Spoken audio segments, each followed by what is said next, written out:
So yeah, video 2. So the saved people are going through struggles that unless we talk to each other, we don't know what's really happening. But in every family, you're persecuted.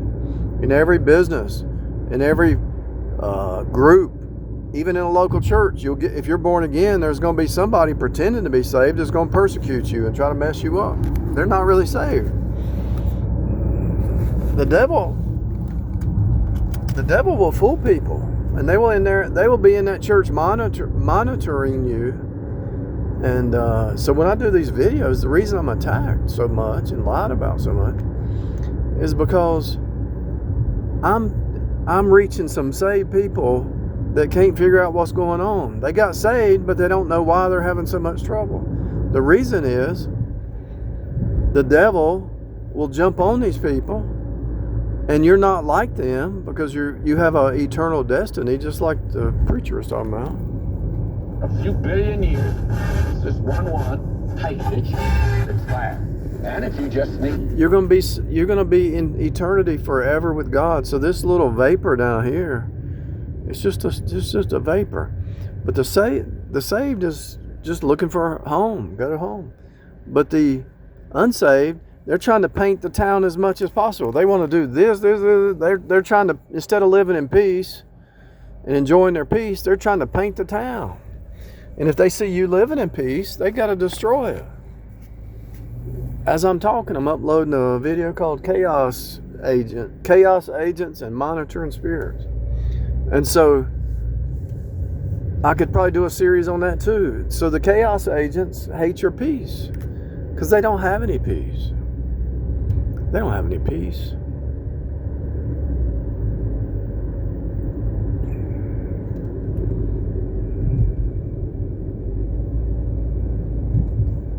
They just don't have peace. So they see you with peace, so they got to send an agent. The devil has to, the Archons or the devil or the Illuminati or somebody has to send an agent over the Wiccans.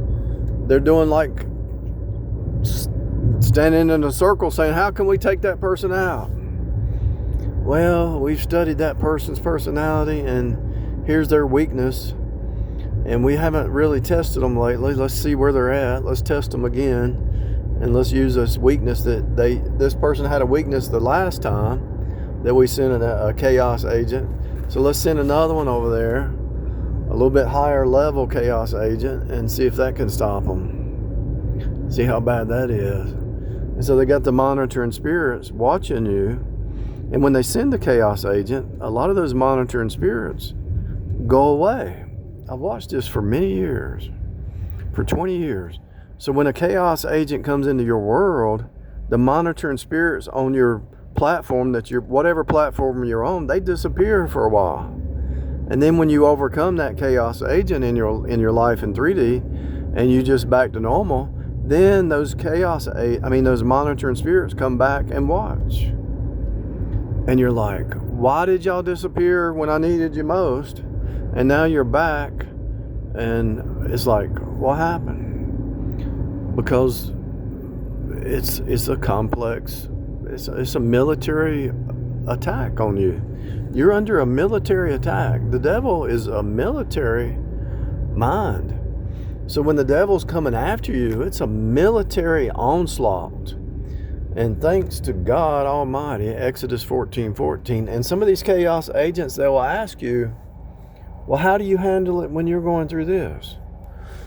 They don't care to learn from you. They want to know how you fight the spiritual warfare. Because these chaos agents are either Wiccans or warlocks or whatever. And so if you say, well, how would you handle this if it happened to you? And you say, well, same way I do all the same as it always was. Exodus 14:14. What is that? The Lord will fight for you and you shall hold your peace. I mean, come on. What else is there? You're on the Lord's side. You're on the Lord's team. When you submit to Him and ask Him to take care of the battles, I don't care how many spells. I don't care how much dark magic. I don't care how much mirror magic. I don't care how much they try to poison you, I don't care how much they try. If God is fighting for you, you just hold your peace. Now, you're supposed to use wisdom once you see that it's a chaos agent or a monitoring spirit or a Jezebel or Delilah or whatever. You have to step away, Once you recognize it's a spiritual battle going on and you realize this person doesn't really care about you at all, they're actually trying to kill you, and they never loved you. They don't even love themselves. How can they love? They don't know you. If somebody says, I love you, but they don't even know you, they don't know you. They don't love you because they don't know you. And if it's a chaos agent, you know about the gaslighting, you know about the future faking, you know about the love bombing, you know all that. So you're prepared because you've been through it before. And each time you go through a battle, they send a higher level agent. And then once they send like the highest agent, what else can they do after that? They pretty much have to leave you alone. You go back to business, go back to your hobbies, go back to your side business, or go back to whatever you were doing before. I just saw some shutters for free right back there. I think I'm gonna go get my truck and go get those shutters. And as soon as I was saying, go back to what you were doing before, I enjoy the hunter-gatherer life, even though I have a full-time. I will always have a full-time till the day I die, I think. I don't even think I'm going to retire. I'll at least work 30 hours doing something. And so, because that's authority, even though it's the devil's system, you're also protected inside the authority figure, because the authority figure has to treat everybody the same, and you can hold them accountable if they don't. And so the chaos agents and the monitoring spirits are looking for your weakness and looking when to attack you, right? When's the best time to attack? When's the best time to call? When's the best time to knock on the door? When's the best time to hit them with this? And they try to blindside you, and you're not expecting it. And you're like, wow, that one's took me by surprise. And then you pick up a phone call and call one of your born again people who's been through battles too. And you say, what do you think's going on? Something don't feel right. Something don't sound right. Something don't smell right. Something don't taste right. What do you think it is? Narcissism. Agent of the devil. Yeah, but it sounded so good. It looked so good at first. Yeah, but you saw what happened. Yeah, you're right. All right, I appreciate you listening. We'll see how it plays out. It's all a script anyway. And you pick up the phone, call somebody else. What do you think? I just talked to somebody such and such, and they said this. What do you think? They'll give you another perspective. Looks like this, and yeah, that's kind of what they said. And that's kind of what I was feeling. So we're on the same page.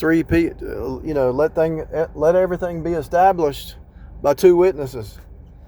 And so you talk to 3 witnesses, and pretty much everything's established. You talk to 20 witnesses, and it's absolute established. And you're like, man, the devil fooled me. But you get up, you shake the dust off, and you wash your face, and you get back on track. There's therefore now no condemnation of those in Christ Jesus. You try to do right. You love your neighbors yourself. You give the opportunity to make everything right. But if it's a chaos agent, they don't want anything. They don't want peace. They don't want to make things right. They don't want to be held accountable. They want to hold you accountable and try to put you under some kind of bondage. But they don't want to be held accountable. I had that guy put a roof on my house, and one of his workers, he had like 15 people on the roof, and they did the whole roof in 4 hours. And one of his guys, I went over there at lunch to look at it, and he was standing out in the truck. And one of his guys on the roof says, "Well, I'm going home." He said, "I don't care if you go home. If you want to take the day off, go ahead." The boss, the guy was trying to provoke him. "I got enough people here. We can do another roof. If you want to go home, go home." He said, "I'm going to take the day off." He was just trying to because I don't know what kind of game was going on in the background. I don't know if he was one of his key people or whatever. I don't know. I can't remember. But I just remember him being on the roof of my house, hollering at the boss out here at the street, "I'm going home." He said, "I don't care if you go home. I got plenty of people to help." Maybe it was his key person or something messing with him. Might have been his friend. They might have been just joking. Who knows? But the chaos agents try to put you in fear. "I'm going home. I got plenty of other options out here. All right. You want to jump ship? Have fun. You don't want to be a team player? Have fun. We got some other shipmates over here who'll keep the ship going, It is what it is, people.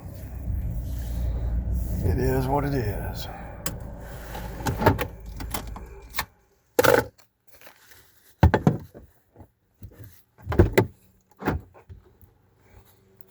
Anyway, I felt a shift in the matrix today. And I'm starting to see that a lot of people are waking up to the game. Yes, the narcissists have taken it to the next level. But as they take it to the next level, we see the game and we pass it. And the next level is like mirror magic. They try to just mirror everything back to you, It's you. No, I'm cool. I'm willing to take accountability. Are you?